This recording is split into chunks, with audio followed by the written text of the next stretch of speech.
ìwádìí òbítíbitì owó tí wọ́n fẹ́ fi ṣe iná Nàìjíríà tí wọ́n ń pè ní Mambila Project ó mà ti gba ọ̀nà ọ̀tún yọ báyìí, tó sì jẹ́ pé wọ́n ti fẹ́ mú orúkọ ẹ̀bọ̀rọ̀wù ìyún olórí oko orílẹ̀-èdè Nàìjíríà tẹ́lẹ̀ olóyè Olúṣẹ́gun Ọbásanjọ́ tí wọ́n ti fẹ́ mú orúkọ ẹ̀ tí wọ́n ti fẹ́ mú wọ inú ọ̀rọ̀ ọ̀hún, tó sì jẹ́ pé ní ilé ẹjọ́ níṣe ni wọ́n fẹ́ kó bá ẹ̀bọ̀rọ̀wù gẹ́gẹ́ bá ṣe ń pe Ọbásanjọ́, ṣùgbọ́n tó jẹ́ pé dàsìkò yìí ni ló sì jẹ́ pé ẹni tí wọ́n mú fún àfúrásì ìyún mínísítà ọ̀rọ̀ náà tẹ́lẹ̀ lórílẹ̀‐èdè Nàìjíríà ọ̀mọ̀wé Olúàgùnlóyè òní wọ́n ti ń forí ẹ̀ fún àgbọn lórí ọ̀rọ̀ ọ̀hún. ẹ̀rùn ti pé lásìkò tí ààrẹ Olúṣẹ́gun Ọbásanjọ́ fi ṣe ààrẹ Nàìjíríà alágbádá 1999 sọ́dọ̀ 2007 ẹni olóhùn fẹ́ ṣe iná sí orílẹ̀‐èdè Nàìjíríà yìí tí ò ní jẹ́ kí iná máa ṣẹ́jú mọ́. ọ̀rọ̀ náà wọn ni wọ́n sì pè ní Mambila Hydroelectric Power Project, tó sì jẹ́ pé lásìkò ìgbà náà èèyàn nígbà tí ó fi di nǹkan bí ọdún 2003 níṣe ni ẹni tó jẹ́ mínísítà ọ̀rọ̀ náà nígbà náà ọ̀mọ̀wé Olúàgùnlóyè láti ìpínlẹ̀ Ondo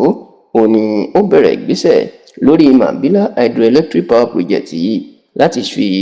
owó tabua ṣe, tó sì jẹ́ pé bíi bílíọ̀nù 6 náírà tó jẹ́ owó tabua ńgbà náà ni wọ́n ní Olúàgùnlóyè ló gbé jáde láì ní ìmọ̀ sí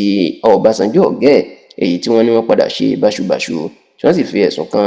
ọkùnrin kan tí òun náà jẹ́ Lẹ́nu Adésànyà wípé àwọn méjèèjì ni wọ́n jọ ṣe àpapín owó ọ̀hún. bó tilẹ̀ jẹ́ pé Olúàgùnlóyè àti Lẹ́nu Adésànyà ní ìjọba ń bá ṣe ẹjọ́, ṣùgbọ́n tó jẹ́ pé ọ̀rọ̀ ọ̀hún làwọn kan fi máa ń yẹ̀yẹ́ Ọbásanjọ́ wípé ó mọ̀ nípa nǹkan tí ó ń ṣẹlẹ̀ náà àti wípé òun gan ìní ó ṣe owó ọ̀hún báṣubàṣu. ṣá o ní báyìí nínú ìṣẹ̀lẹ̀ tó ṣẹlẹ̀ ní ẹjọ́ nígbà tí àjọ Economic Financial Crime Commission EFCC àjọ tó ń gbógun ti jẹgúdújẹrá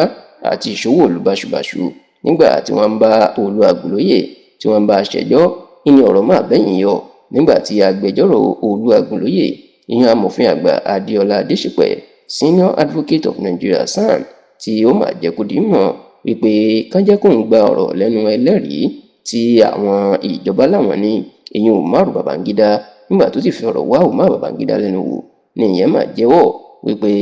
Ọbásanjọ́ gan ló fi bílíọ̀nù 11 kún bílíọ̀nù 6 tí Olúàgùnlóyè tó láwọn fẹ́ gbé kọ́ńtíráàtì Mambila Hydroelectric Power Project jáde, tó sì jẹ́ pé níbẹ̀ ni wọ́n ti mú orúkọ olóyè Olúṣẹ́gun Ọbásanjọ́, níbẹ̀ ni wọ́n ti mú orúkọ ẹ̀ wọ